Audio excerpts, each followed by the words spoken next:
यहां तक आ जाए। ओम स्वस्ति। परम आदरणीय श्री प्रकाश जी, रमेश जी, यहाँ पर उपस्थित हमारे अतिथि महोदय, सभी पेरेंट्स एंड गार्जियंस जो यहाँ पर बैठे हैं, और चाहे हम कितना भी जोरदार परफॉर्मेंस दें, जब पिछली वाली परफॉर्मेंस है उसने ये प्रूव किया कि लर्निंग एपिटाइट अगर है तो उम्र बाधक नहीं है, और एक एज ब्रैकेट वाला व्यक्ति इतना जबरदस्त लर्निंग कर सकता है जितनी सामान्य आदमी को करने में बहुत समय लगता है। तो मैं सबसे पहले स्कूल को कांग्रेचुलेट करूंगा उनके पहले 15 अगस्त के सेलिब्रेशन के लिए कि उन्होंने जोरदार यहां पर मेहनत करके बच्चों को तैयार किया। जब मैं यहां पहुंचा, मुखर राष्ट्रवाद जिसको मैं कहूंगा, उन्मुक्त राष्ट्रवाद मुझे झलका, जिसमें कहा गया अमर राष्ट्र, उदंड राष्ट्र, उन्मुक्त राष्ट्र, यह मेरी बोली, और ये सुधार समझौतों वाली मुझको भाती नहीं ठिठोली। अमर राष्ट्र, सबसे पहला प्रेजेंटेशन वही चल रहा था जब मेरी एंट्री यहां पर हुई। तो आप सभी को, टीचिंग स्टाफ को, स्टूडेंट्स को जो यहाँ बैठे हैं, और पेरेंट्स को स्वतंत्रता दिवस की बधाई। सबसे पहला काम तो ये हमने कंप्लीट किया।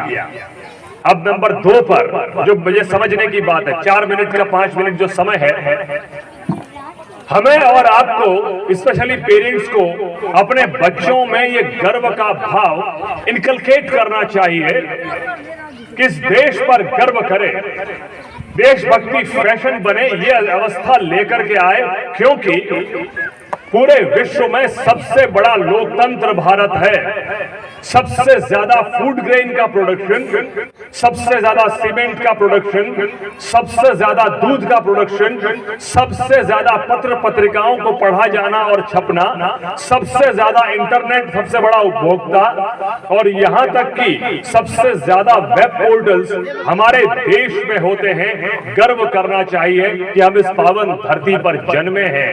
हम कहते हैं कि हमें सिंगापुर से या नीदरलैंड से या इनसे तुलना करनी चाहिए। जयपुर और जोधपुर मिला दें, उतना बड़ा सिंगापुर कुल मिलाकर नहीं है जितना बड़ा ऑस्ट्रेलिया है ना हुजूर। ऑस्ट्रेलिया की जनसंख्या जितने तो केवल BA, BCom, BSc, MA, MCom, MSc इस देश से निकलते हैं, सिर्फ ऑस्ट्रेलिया की जनसंख्या जितने। और सिंगापुर जितने व्यक्ति तो एक साल में बीटेक, एमटेक और एमबीए करके निकल लेते हैं, और हम कहते हैं कि हमें उनसे भी तुलना करनी चाहिए। संभव नहीं है, दोनों के सर्कमस्टांसेस अलग हैं। 145 करोड़ के देश को रन करना मुश्किल है। हमें गर्व करना चाहिए इस देश पर जब हम ये कहें कि सबसे पहले वैक्सीन डिप्लोमेसी यानी वैक्सीन का निर्माण हमने किया। हम परम 10,000 हमारा जो प्राइड है, सुपर कंप्यूटर हमने लॉन्च किया।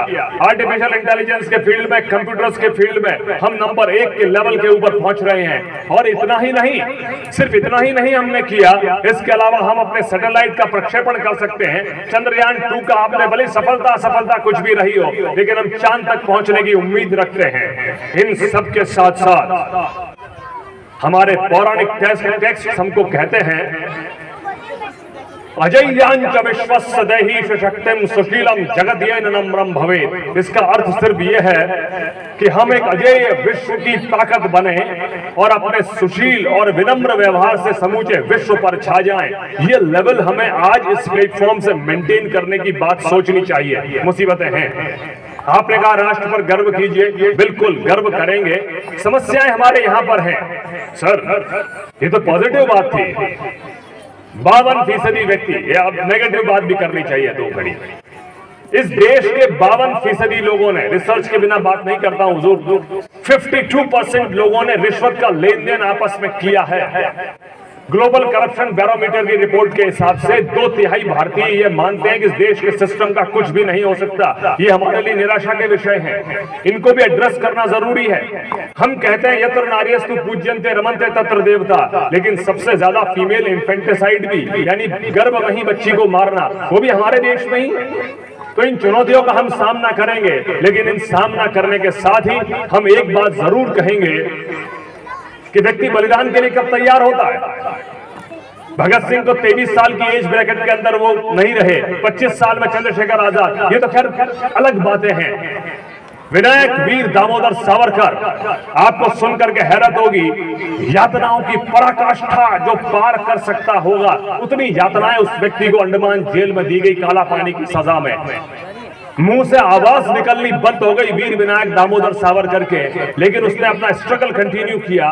वो अपनी बेड़ियों की झनकार जैसे ही होती, पूरी सेल्यूलर जेल कहती वंदे मातरम, बेड़ियों की आवाज स्टार्ट कर दी और व्यक्ति बलिदान के लिए कब तैयार होता है, ये क्वेश्चन मदन लाल नाम के लड़के ने लंदन में पूछा वीर सावरकर को, और वहां पर मदन लाल को कहा गया व्यक्ति बलिदान के लिए तब तैयार होता है जब वो सोचता है कि मुझे निस्वार्थ भाव से स्वयं की प्रेरणा से देश के लिए कुछ करना है। तो मैं क्या करूं कि मैं देश के लिए कुछ कर गुजरूं।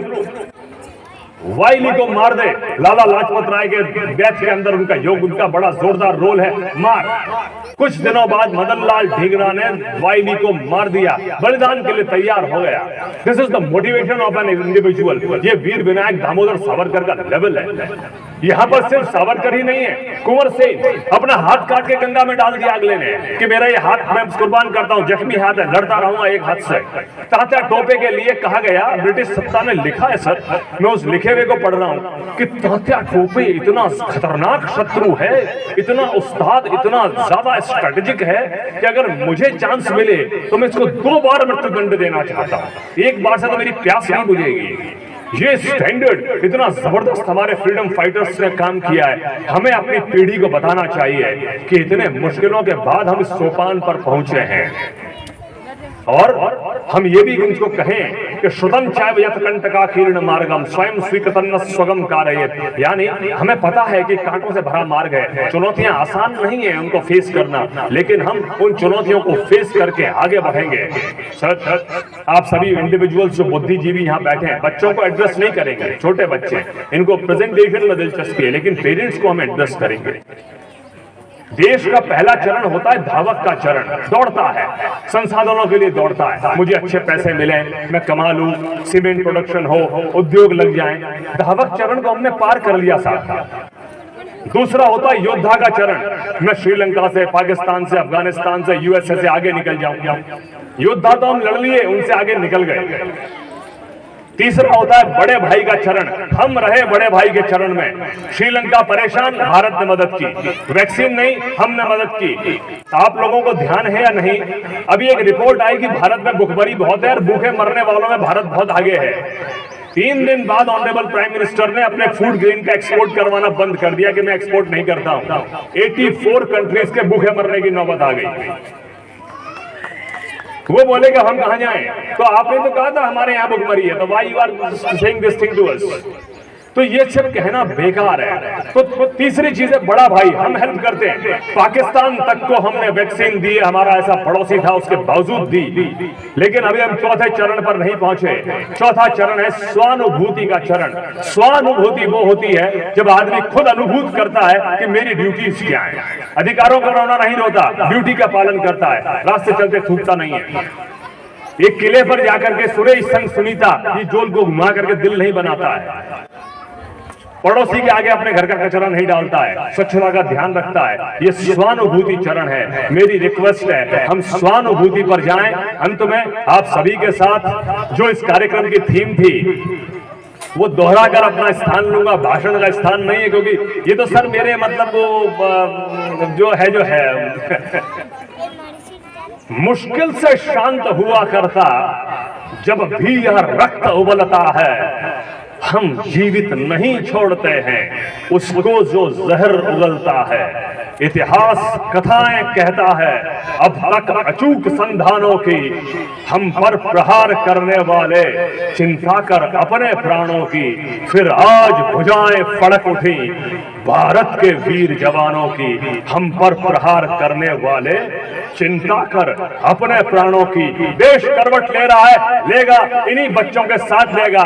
मंगल कामना, शुभकामना ब्रिलियंट ग्लोबल स्कूल को। Thank you very much. Thank you, sir, for sharing your such